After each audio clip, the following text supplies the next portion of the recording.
There are a lot of jutsus in Naruto that are both very powerful and very useful. And as the show goes on, this list just gets longer and longer and longer, which leads us to forget that one of the first jutsus we ever see used in Naruto is arguably one of the strongest, and also one of the few jutsus in this show that makes sense for a ninja to use. That jutsu is, of course, the transformation jutsu. You see, I will never truly understand how a jutsu that basically allows you to rearrange your molecular structure didn't get used more throughout the duration of Naruto. But we'll get into that after we go ahead and like this video, subscribe to this page, and hit that noti bell. And if you really like watching me be perplexed, then go ahead and hit that join button and become a member of the Weeb Alliance over here on YouTube. You'll be getting 3 additional videos from me a month on top of cool badges, emotes, and member shoutouts at the end of every video. But before we get into all that, guys, today we have a new sponsor, and one that's a bit closer to home than I would like. Today, the video is sponsored by Keeps. What is Keeps? Great question. It is an online subscription service that helps men keep their hair. They offer doctor-recommended hair loss treatments, 24/7 customer support, and have proven results. Listen, hair loss is not rare. 2 out of 3 men will experience hair loss before they're 35. Guess who's in the majority? But Keeps offers clinically proven ways to stop hair loss and even stimulate regrowth. And I know getting medicine in the mail can seem a bit scary, but Keeps has you covered. Keeps has a network of medical professionals, prescribers, and care specialists that can help you down the journey to better hair. Every subscription comes with a full year of unlimited messaging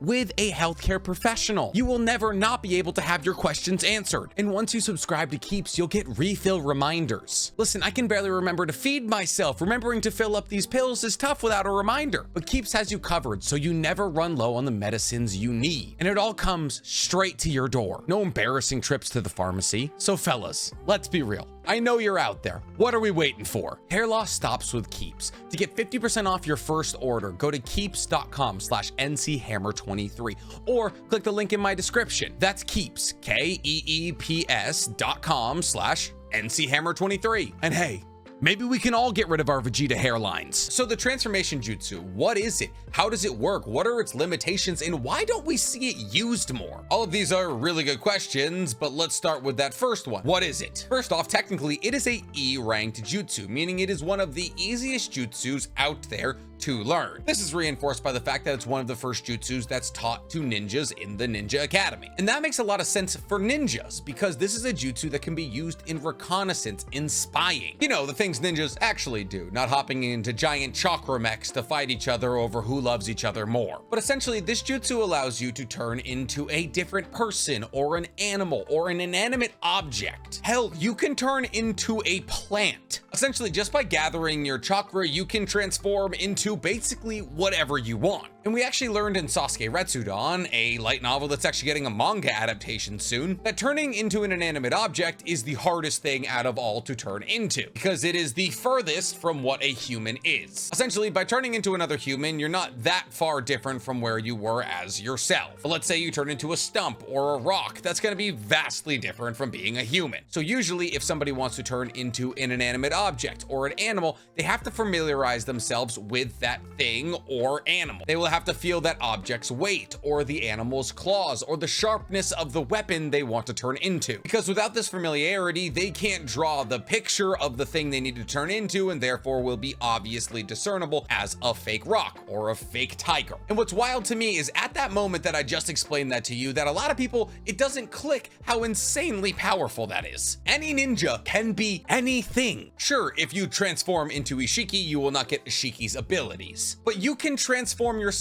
into a sword and slice people in half. You know how Boruto's always using Boruto Airstream to shoot himself into his opponent super quickly? If he did that, then use transformation jutsu to turn into, I don't know, 100 kunai or a really big sword, that would be a problem for the person he was flying at. I don't know if you can do 100 kunai, because that would imply you're multiple different things, and then how do you get all back together? That'd be an issue. But the big sword thing plays. Like, literally every ninja has the Philosopher's Stone from Full Metal Alchemist. Without worrying about conservation of mass, they can literally create whatever they want to out of their own body. So it's hard for me to understand how ninjas get caught at all. Oh no, they're on to me. I guess I'll just run into these woods and turn into a bush. How are they gonna find you? Unless one of the people following you has a Byakugan or Sharingan, they can't physically see chakra, which is really the only one true weakness about transformation technique. You have to be constantly emitting chakra in order to maintain said form, because once again, you are quite literally manipulating matter. So should somebody who's able to see or possibly detect chakra usage happen to stumble upon your fake bush, phrasing, you're gonna get found out. We also learned in another Sasuke light novel, because why not just give him a bunch? It's not like there's other characters who need them. Specifically, Sasuke Shinden, that if you transform into somebody who's taller than you, it takes a while to get used to the difference in height. God, how I wish I could turn into somebody taller than me. But just because you know the hand signs for the transformation technique doesn't mean you can do it well. Remember what I just said, you have to be familiarized with the shape and the size of what you want to turn into, but you also have to master the technique. This technique doesn't work if you don't look like the person you're trying to change into. So inexperienced users, usually academy students, have to take a lot of time practicing this technique. And those inexperienced users will usually have big discrepancies between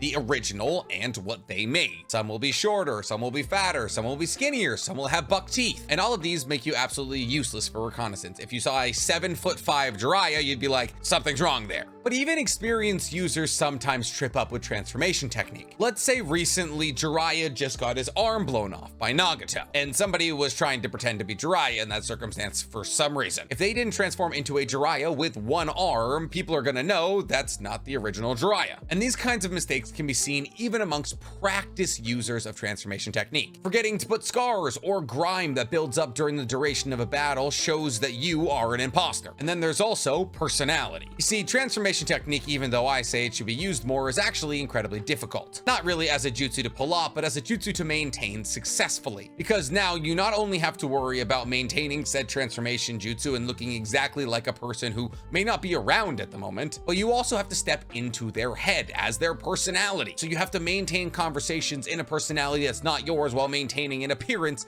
that's not yours. And on top of all of this, your scent is more likely than not incorrect. Unless you just hugged the person you're impersonating or you somehow stole some of their clothes, you will not smell like the person you're impersonating. So people like Kakashi or Kiba's clan, the Inazukas, can pick out who the imposters are just on scent alone. Now let's say you are found out and somebody attacks you as the imposter. Most people will be like, okay, cool, I've been found out, and release the transformation jutsu here. But a lot of people won't, as a last-ditch effort to try and convince the people attacking them that they're the real deal. And you can fight while transformed. Akamaru does it all of the time. Hell, for that matter, so does Kiba. Because the only way to truly find out if somebody is using transformation jutsu is to knock them out. If you knock somebody out on cold, the transformation jutsu will obviously be released. But battling while transformed is a bit like holding one arm behind your back. You're admitting chakra to maintain a physical form that's not yours, and you're also fighting in a body that you may not be necessarily familiar with. Obviously, in cases like Kiba's and Akamaru's, this isn't necessarily true because they spend so much time in those forms, they're very familiarized with them. But for most people, that would be the case. But since we're talking about Kiba and Akamaru, let's talk about Kiba and Akamaru, because they perfectly symbolize what transformation jutsu can be used for, and also symbolize kind of its limitations and abilities. You see, Akamaru is a ninja hound, but that doesn't mean he can mold chakra and do ninjutsu, and therefore is capable of very limited ninjutsu. Specifically, he is capable of doing human beast clone, where he makes himself into a feral version of Kiba. This is a transformation technique, and it shows that you don't necessarily have to be human to use transformation technique, which explains why it's listed as an E-ranked jutsu. If even dogs can learn it, it can't be that hard. And what's truly wild is it's not limited to dogs. Monkeys can also use it. Monkey King Enma, you know Hiruzen summon, is able to turn himself into an adamantite staff. But that's a bit more crazy than it sounds. You see, adamantite is the hardest material in Naruto. It's like vibranium. Uzumaki's made their chains out of it, and Enma made his staff out of it. This material is so strong that a cage made out of it by a bunch of these staffs was able to stop a deep